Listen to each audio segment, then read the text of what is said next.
देखिए, आप पिछले हजारों वर्ष से जो करोड़ों हिंदुओं का एक आस्था का केंद्र रहा अयोध्या का पवित्र स्थल, और पिछले कई वर्षों से उसके लिए कई जद्दोजहद हुए और कई बार राजनीति की भी भेंट चढ़ता रहा अयोध्या का पवित्र मंदिर। लेकिन आज करोड़ों हिंदुओं के और राम भक्तों के सपनों के साकार होने का दिन आ रहा है। और वैसा दिन है जैसे सब कह सकते हैं कि श्री राम जी की वापसी हजारों वर्ष पूर्व हुई थी, जब वो लंका दहन करके और लंका पर विजय प्राप्त करके राम अयोध्या लौटे थे। आज वही तरह का राम फिर से अयोध्या लौट रहे हैं। कलयुग के लोगों ने राम को उनके जन्म स्थान से ही दूर कर दिया था, और आज फिर से हम कह सकते हैं कि एक ऐसा सुनहरा क्षण आ रहा है कि पवित्र अयोध्या में फिर से श्री राम पधार रहे हैं। तो जिस प्रकार से उस समय दिवाली मनी थी राम के आगमन पर अयोध्या और पूरे अवध में, उसी प्रकार की दिवाली होली का वातावरण पूरे देश में इस बार भी हो, ऐसी कल्पना माननीय प्रधानमंत्री जी ने की है।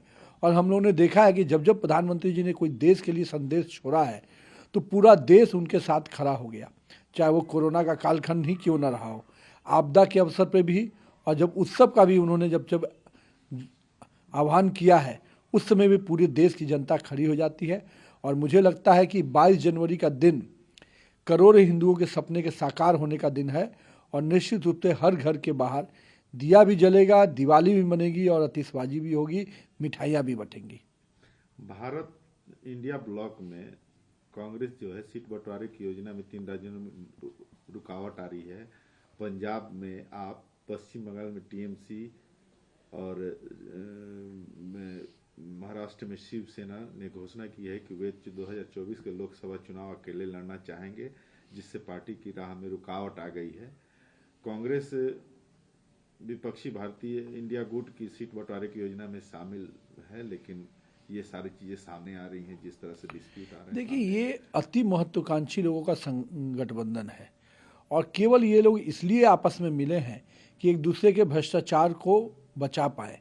एक दूसरे के भ्रष्टाचार पर जो अटैक हो रहा है उनके पर, माननीय अपने नरेंद्र मोदी की सरकार ने जो लगातार भ्रष्टाचारियों पर जो अटैक किया है, उससे वो बच पाए। न इन लोगों के आपस में सिद्धांत मिलते हैं, न कोई नीति मिलती है, और सबसे बड़ी बात, ये सब लोग एक अनार 100 बीमार, सब प्रधानमंत्री के दावेदार बनते हैं। तो जब ऐसे लोगों का गठबंधन होगा जो निजी महत्वाकांक्षा के साथ जुड़ा हो केवल, तो निश्चित रूप से वो आपस में बिखर जाएगा। और अभी तो आप आगे आगे देखिए अभी क्या होता है।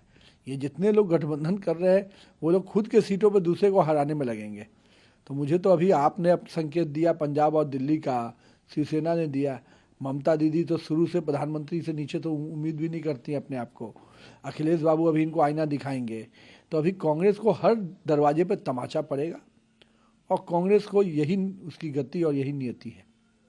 अयोध्या में राम जन्मभूमि प्राण प्रतिष्ठा समारोह में निमंत्रण पर शिवसेना के नेता उद्धव ठाकरे ने कहा है कि पहला, मुझे कोई निमंत्रण नहीं मिला है। दूसरा, मुझे वहां जाने के लिए निमंत्रण की आवश्यकता नहीं है। रामलला सबके हैं, एक पार्टी की संपत्ति नहीं है, सिर्फ वह सबके हैं। मैं इतना चाहता हूं कि इस आयोजन का राजनीतिकरण न हो। यह फैसला सुप्रीम कोर्ट ने दिया था, वहां मंदिर बंद नहीं। बहुत अच्छा कहा उद्धव ठाकरे जी ने, लेकिन उद्धव जी जिनके साथ आप सरकार चला रहे हैं, उन्होंने राम मंदिर पर ताला लगाया था। तो अभी तो आप जिन्होंने भाजपा और बाकी लोग को राजनीति करने की जो सीख दे रहे हैं, लेकिन थोड़ा आप अपने आईने में देखिए कि आप कहाँ खड़े हैं। आप तो उन्हीं के साथ गठबंधन किए हुए हैं सत्ता के खातिर और चीज़ों के खातिर, जो कि आपको उतने दिनों तक आपने सत्ता का सुख इसीलिए लेने का प्रयास किया कि कांग्रेस का दामन पकड़ लिया था। लेकिन हम लोग निमंत्रण भी दे रहे हैं, और निमंत्रण किसी को ज़रूरत भी नहीं है। सब लोग को लिए राम का दरबार खुला है। अयोध्या का पवित्र नगरी पूरे सज धज कर लाखों करोड़ों हिंदुओं के स्वागत के लिए खड़ा है। सभी राम भक्त जाएंगे, आप भी जाइए। कम से कम हमने मंदिर को भव्य बनते देखा, भव्य बनाया, यही हमारी सबसे बड़ी उपलब्धि है।